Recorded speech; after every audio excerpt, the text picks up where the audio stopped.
This is one of my favorite cities. I was a student here and I worked here for many years, and I have many fond memories of the delights of this marvellous capital city of ours in Cardiff.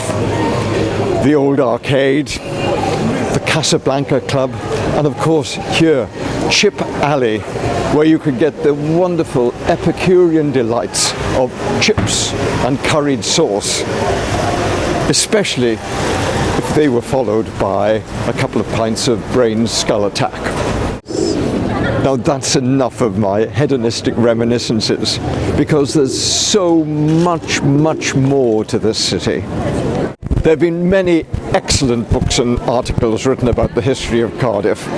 I'm not going to attempt to repeat them today, but merely it's an opportunity to cherry pick some of those sites and buildings that have attracted me over the years.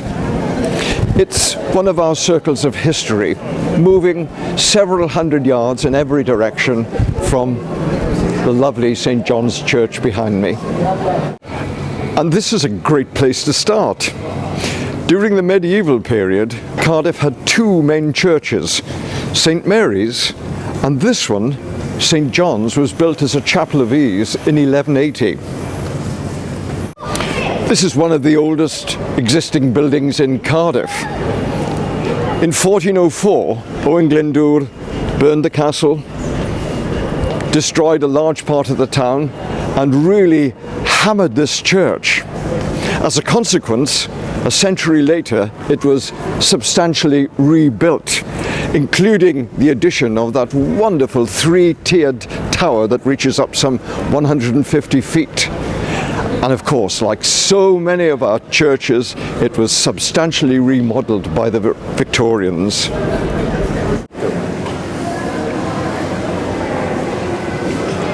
Well, this is a great place to have a cup of coffee on a cold morning, because here in Cardiff Market, this building, this marvellous piece of Victorian engineering, has been here since 1891. And it's terrific.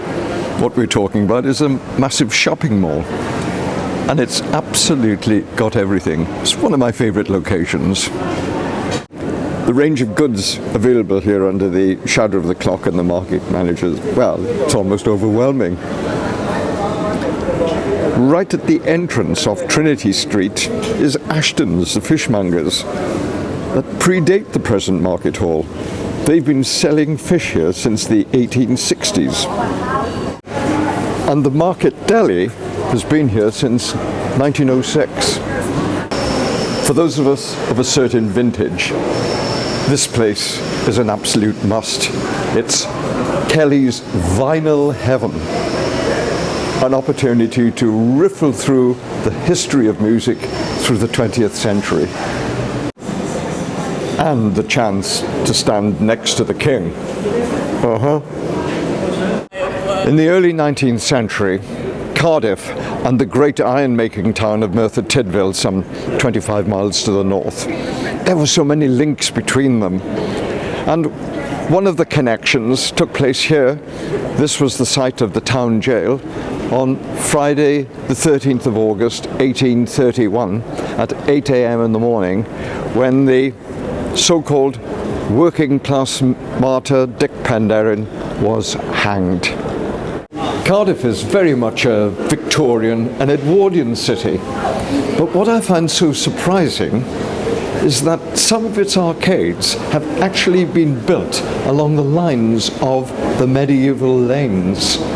Cardiff is a city of arcades, and this one, the Castle Arcade, which was opened in 1889, is an absolute delight. It's stuffed full of architectural and shopping history.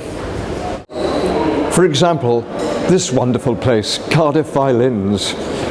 They've been here for over 40 years, and I've checked out their website and found over 150 glowing testimonials to the quality of the instruments that they produce and repair here. But Cardiff can lay claim to another musical emporium. This place, Spillers, the oldest record shop in the world, dating from 1894. and it used to be the place to visit when I was a kid, to come down and buy those early rock and roll records. These elegant covered shopping retail areas here in Cardiff, I think, speak volumes about the success of the city towards the end of the 19th and into the early years of the 20th century. They were an asset then, and my word, they certainly are an asset now. The wealth being generated by the industrial hinterland in the 18th and most certainly in the 19th century began to make itself evident in the elegant buildings and parks that were being built here in Cardiff. One of the most important and gloriously outrageous buildings of Victorian Britain is this place. It was the combined wealth of the third Marquis of Bute and the architectural inspiration of William Burgess that gave us the magnificent Cardiff Castle. An important architectural and historic feature are these short sections of wall that are set within this high Victorian boundary wall. This is the remaining evidence of a Roman fort that was established here in AD 75. And of course, there's no disputing the fact that the Normans are here as well, as we can see from the marvellous keep sitting on top of the original motte, here in the centre of the castle grounds. So here's a puzzle. Is it Womanby Street? Is it Woman by Street? Or being silly, is it Womanby Street? Well, this name can be traced back to Norse origins, and this lane actually connected from the castle down to the quays on the side of the river. So this is one of the ancient medieval routes through Cardiff. And of course, there are other historic names. Westgate Street, for instance. Well, the Westgate, as the name implies, was the western gate to the medieval town. And then Greyfriars, associated of course with the religious order. And then we have an unusual name, Crockherb Lane, or Crockerton Lane. What's that all about? This rather nondescript lane just behind Queen Street has a fascinating history. It's first mentioned in 1348 when it's called Crockerton. Then, about 100 years later, it's called Crockerton. Now, in early English, a croker was a person who either made or sold pots. And then we have this term herb. Where's the connection there? It is thought, and it's only thought, that it may be associated with the fact that herbs in pots were being sold along here. That's anybody's guess.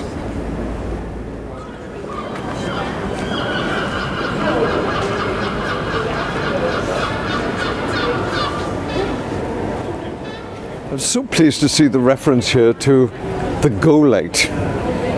It's another interesting piece of medieval history here in Cardiff, because the Golate was a ditch or channel which ran down from here, St. Mary Street, down towards the river. And one can only imagine at the filth and degradation that must have been running along there during medieval times. But the name can be broken down into two parts. The first part, which is derived from the Old French, which is goul or goal, which refers to a ditch or channel. And then the second part, ate or yat, which is derived from early English, and that really means an opening or a hole. So we have Gulat or Golate, and hence why we have names further afield like Simmons Yacht.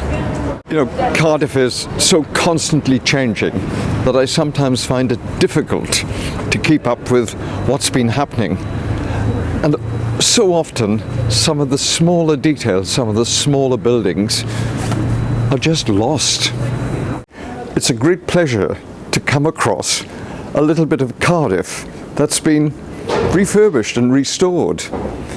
This site here It's actually been occupied from the 12th to the 17th century, but these cottages were built by the Marquis of Bute in the 1830s to provide accommodation for Irish labourers who were working on the construction of the dock. And these have now been refurbished and put to good use. They're offices. A key event in Cardiff's history was the opening of the Glamorgan Canal from Merthyr Tydfil in 1794.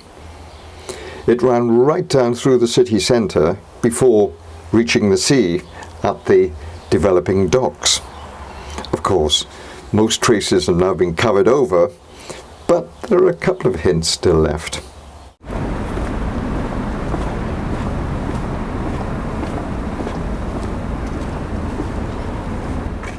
You could be forgiven for walking through this underpass just to the east of the castle, under North Road, and not noticing this rather delightful bit of industrial archaeology, because this rubbing post, very appropriately named because it's been worn by grooves from tow ropes hauling narrowboats on the canals. And just within a matter of feet, they're the remains of this hand-operated sluice. There's so much stuff. Old photographs are so important in helping us to unravel the history of our cities, towns and villages. And it's by going to historic photographic references that I now know I'm standing virtually on the site of a lock of the Glamorganshire Canal. And what do we see above this shop frontier in Queen Street? But a little bit of Venice transposed into this cityscape. This building was completed in 1870, and it's quite obvious that the architect was influenced by the architecture of that great Renaissance city, because here we have our very own Doge's Palace. The city centre is full of some wonderful, quirky buildings, full of architectural detail, and perhaps it's appropriate we're here today with the musical accompaniment of the local busker to look at some of these very strange delights that we can find. I wonder what the story is behind this building, adorned with all its ornamental heads. But of course, we know what the neighbouring Park Hotel was all about. That's a mini scaled-down version of the Louvre. And there's another face, this time the bust of the goddess Minerva, high on the facade of the old library. The building was opened in 1882. And of course, Minerva, usually associated as being the goddess of war, but in this instance probably more associated with the fact that she's related to arts and sciences, because when this building was opened it was indeed a school for science and arts.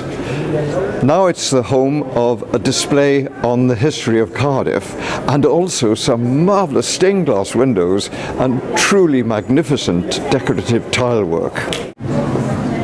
This is one of the great institutions of Cardiff. This is the Hayes Island snack bar. And I can't begin to think how many cups of tea and bacon sandwiches that have been served and consumed here over the years, since this place was opened in 1942. Prior to that, it was the Corporation Tramroad Parcels Depot. And even before that, this name, Hayes, derives from Eis, which means enclosures or gardens that were here on this site. But now this area is very much the focal point of the city, because some of the arcades open up here. We have St. David's Hall just across the way, we have the new Central Library, and it's so often an important place, always with a buzz of activity. And just behind me is a wonderful example of Victorian social engineering, because those steps lead to the underground lavatories. The gents are there and the ladies are there. Never visited the ladies, but they are terrific examples of Victorian pride and engineering. They are an important part of our heritage and a very rare survival, listed Grade 2. The individual stalls are divided by black marble panels and are complete with targets. And the cisterns are marked as Crapper's valveless waste preventer. Thomas Crapper, of course, is a name that's now become synonymous with lavatories. When both the ladies and gents were opened in August 1898, it was, and I quote, amidst a flourish of trumpets and the rattling of gold keys, unquote. They were the very first public lavatories in Cardiff. It's always such a pleasure to come and visit John Batchelor, this 19th century liberal politician, and as the inscription says, a friend of freedom. He was a great antagonist of the Butes, who were die-hard Tories. I can remember when I was a student, it wasn't at all unusual to come down here and find a traffic cone on his head and a pint glass in his hand. Cardiff has a wonderful array of statues and carvings, and obviously too many to mention in this short film. But we can't come here and ignore the animal wall. The animal wall dates from the 1880s, and it was once located actually in front of the castle. But in the 1920s, when they widened the roads, it was moved here and 6 more animals were added. This was one of the must-see things for me when I was a kid, especially looking out for Billy the Seal. And I just simply love the statue to this amazing, remarkable man. My goodness, don't we owe a terrific tribute to his vision and energy. In 1898, the Bute family sold an area of land, which is now the Civic Centre, to the Cardiff Corporation. And it was Cardiff Corporation's intent, as they said, to make this the most beautiful town in the country. My word, I think they have, and successive generations have achieved that hugely, because this must be one of the most beautiful and spectacular civic centres in the whole of the world. This building occupies such an important part in my life, because I had the great fortune to be employed here in the 1970s and 1980s. And that was such a privilege in so many ways. Yes, working for this marvellous institution, but also to be working in an environment, this lovely, amazing area with its public buildings and lovely parks. The centrepiece is the magnificent City Hall. I can remember coming to dances here in the 1960s. It was built in 1906 and really can stand proudly alongside any other civic building that you like to mention. I love this building because it represents so much that's intrinsically Welsh. Its marble hall with its statue of heroes representing so many important people from Welsh history, and of course the glorious dome topped by a draig goch. So within this circle of about 500 yards, there's so much history and so many stories. Next time you come to Cardiff, just take a little time and go and explore some of the alleyways, some of the lanes, look above the shop fronts, and there you'll find so much of the terrific history of our wonderful capital city.